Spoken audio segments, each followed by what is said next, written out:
కొన్ని పద్ధతులను అవలంబించేసి యువతకు కొత్త వాళ్ళకు అవకాశాలు కల్పించాలి.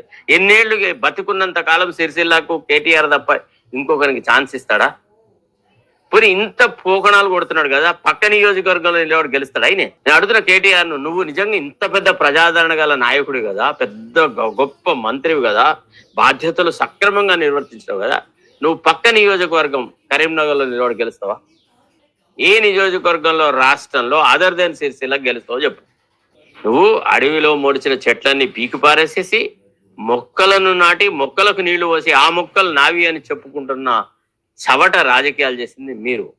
నీ ఒక్క నియోజకవర్గాన్ని చక్కగా తీర్చిదిద్దుకొని ఆ ప్రాంత ప్రజలతో నీ పాపులారిటీ పెంచుకుంటే మిగతా రాష్ట్రాన్ని గాలి కుదిరెడుతుంది.